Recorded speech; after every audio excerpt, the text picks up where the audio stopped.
अस्सलाम वालेकुम। आज मैं आपके लिए लेकर आई हूँ एक ऐसी रेसिपी जो बहुत ही ज़्यादा मज़े की लगती है, लेकिन ये कड़ी नहीं है। हमने 1 कप बेसन लिया है और 2 कप इसके अंदर दही इस्तेमाल करके उसको फेंट लिया है। ये रेसिपी जिस वक्त आपके कुछ समझ ना आ रहा हो कि क्या बनाना है घर में और कुछ अच्छा भी खाना है, तब आप बनाइएगा। आपको और आपके सब घर वालों को ये रेसिपी बहुत पसंद आने वाली है। बस रेसिपी में एंड तक साथ रहिएगा और देखिएगा कि ये रेसिपी मैंने कैसे तैयार की है। दही और बेसन को हमने इतने अच्छे तरीके से फेंटा है कि इसमें कोई लम्स ना बचे। बस इसका फेंटने का काम सबसे ज़्यादा इम्पॉर्टेंट होता है, क्योंकि जितना आप फेंटेंगे इसकी ग्रेवी उतनी ही नीट बनेगी। अब हमने इसको फेंटने के बाद इसमें 1 कप के करीब पानी ऐड किया और इसको मिक्स करना शुरू कर दिया। पानी इस रेसिपी में थोड़ा सा ज़्यादा डलेगा, क्योंकि ये सारी चीज़ों को हमने पकाना है। दही और बेसन जो है वो बिल्कुल तैयार है। अब हमने इसको छान लेना है। किसी भी छन्नी से आप छान लीजिएगा। छानने के बाद आप ये देखेंगे जितने भी इसके अंदर जो जो चीज़ें हैं, गुठलियाँ वगैरह बनी हुई होंगी, वो सब कुछ आप निकाल दीजिएगा। छन चुका है। अब हम चलते हैं दूसरी साइड पर। एक कढ़ाई ले ली और उस कढ़ाई में मैंने 1/4 कप ऑयल ऐड कर दिया। ऑयल जो है वो मैंने सरसों का यूज़ किया है। इस रेसिपी में सरसों का तेल बहुत अच्छा लगता है। 1 टेबलस्पून ज़ीरा, तकरीबन 1 टेबलस्पून ही कड़ी पत्ता। ये दोनों चीज़ें इस्तेमाल करने के बाद 1 टेबलस्पून ही जिंजर गार्लिक पेस्ट ऐड कर दिया। ये सारी चीज़ों को अब हमने पकाना है थोड़ा सा कि खुशबू आनी शुरू हो जाए अदरक लहसुन की। इस रेसिपी में ज़्यादा प्याज का खर्चा भी नहीं है और सुकून से ये रेसिपी बनके तैयार हो जाती है। 1 टीस्पून हल्दी और 1 टीस्पून ही रेड चिली पाउडर, दोनों चीज़ें ऐड करने के बाद दोबारा से हमने इसको पका लिया। आंच दरमियानी रखी है और दरमियानी आंच पर ही हम इसे पका रहे हैं।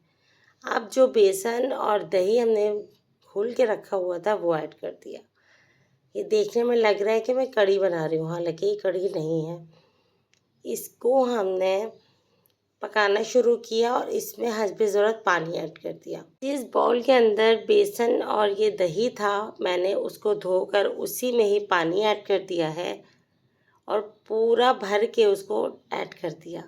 अगर चाहें तो थोड़ा बहुत पानी जब उबाल आ जाए और आपको लगे कि ये गाढ़ा है तो थोड़ा सा और ऐड कर दीजिएगा, लेकिन ये काफ़ी है, बहुत ज़्यादा मैंने पानी ऐड नहीं किया। अब इसमें डलेंगी 2-3 चीज़ें ऐसी जो कि इसका जायके को बढ़ा देंगी। तेज़पात के मेरे पास 4-5 पत्ते थे, मैंने वो ऐड कर दिए और साथ ही मैंने यहाँ पर कसूरी मेथी ऐड की है 1 टेबलस्पून। ये दोनों चीज़ें जब आप ऐड करेंगे तो आप देखिएगा इससे फ्लेवर कितनी जल्दी इन्हांस होता है और इसका जायका ही अलग होगा। ये सारी चीज़ें ऐड करने के बाद अब हमने इसको बॉईल का वेट करना है, मुस्तकिल चमचा चलाना है। दूसरी साइड पर मैंने आलू को कट करके रखा है। आलू हस्बे ज़रूरत है, जितना आपके घर में इस्तेमाल होते हैं आलू आप उतने ही यूज़ कीजिएगा। मैंने तो आधा किलो के करीब आलू ऐड किए हैं। अगर आप इससे ज़्यादा भी ऐड करना चाहें तो आप कर दीजिए। उबाल हल्के हल्के से इसमें आना शुरू हो चुका है। बस इसमें कंप्लीट उबाल का हम वेट करेंगे। मेरी प्यारी बहनों ने अगर मेरा चैनल अभी तक सब्सक्राइब नहीं किया तो कर लीजिएगा। बेल का बटन ज़रूर प्रेस कीजिएगा ताकि आने वाली तमाम मेरी रेसिपीज़ आप तक पहुंच जाएं। बहुत मेहनत हो रही है, बहुत मेहनत से आप लोगों के लिए रेसिपीज़ बन रही हैं। आपका प्यार, आपकी मोहब्बत जो है शामिल रहेगी तो चैनल बहुत जल्दी ग्रो कर जाएगा। ये देखिए इसमें उबाल आहिस्ता आहिस्ता आना शुरू हो चुका है, लेकिन अभी बहुत अच्छे तरीके से उबाल नहीं आया। इसमें जल्दी उबाल लाने के लिए मैं कैप लगा दूंगी, लेकिन खोल के लगाऊंगी और यहाँ से हटूंगी नहीं, ताकि इसमें जो कुछ भी हो, उबाल आए या कुछ भी हो तो ये बाहर ना निकल जाए, ये पकते रहे अंदर ही। बार बार खोल के चेक करना है। ये देखिए अब इसमें उबाल आना शुरू हो गया। इसे मुस्तकिल इसी तरीके से हमने चलाना है जब तक इसके सेंटर में बबल्स बनने शुरू ना हो जाए। जिस वक्त इसके सेंटर में बबल बन जाएंगे ना, तो उस वक्त ये बिल्कुल रेडी होगा ढाँकने के लिए। ये देखें इसमें साइड पे तो आ रहे हैं लेकिन अभी सेंटर में नहीं आ रहे। थोड़ी देर इसी तरीके से पकाएंगे, लेकिन खोल कर ही ढकना लगाइएगा। अगर आपने इसमें कैप बिल्कुल बंद करके लगा दिया तो सारा कुछ जो है वो उबाल के साथ बाहर गिर जाएगा चूल्हे के ऊपर। इसलिए ये देख लें, सेंटर में उबाल आ चुका है। अब हम बेफिक्र होके इसे थोड़ा खोल के इसी तरह रखेंगे। आधा घंटा हो गया मुझे पकाते हुए। आप देख लें कि इसकी जो थिकनेस है वो कितनी अच्छी आई है। इसमें कुछ भी नहीं किया मैंने, सिर्फ़ और सिर्फ इसको आधा घंटा पकाया है। कड़ी पत्ता और जो बाकी मैंने चीज़ें ऐड की हैं उससे इसका जायका जो आएगा वो बहुत अच्छा होगा। बस अब हम चलते हैं इसमें मज़ीद चीज़ें ऐड करने के लिए। 1 टेबलस्पून मैंने सॉल्ट ऐड कर दिया है। सॉल्ट ऐड करने के बाद हमने इसको चला लेना है और इसके बाद आप चख लीजिएगा। अगर आपको नमक कम लगे तो थोड़ा सा मज़ीद ऐड कर लीजिएगा, ये आपके अपने ऊपर है। अब जो आलू बॉईल करके हमने रखे थे इसमें हमने कुछ भी ऐड नहीं किया। तो जिस वक्त आलू बॉईल हो गए थे मैंने इसे छन्नी में छान के रख दिया था, इसका सारा पानी निकल चुका है। अब हमने इसमें आलू ऐड कर दिया है। इसको अब पकाने की ज़रूरत नहीं है, बस इसको सिर्फ 5 मिनट के लिए हम दम पे छोड़ेंगे।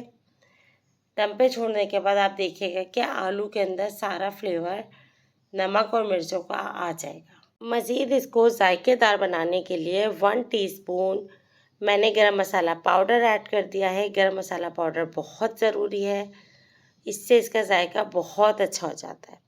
ये सब करने के बाद अब मैंने काट के हरा धनिया रखा हुआ था वो ऐड कर दिया।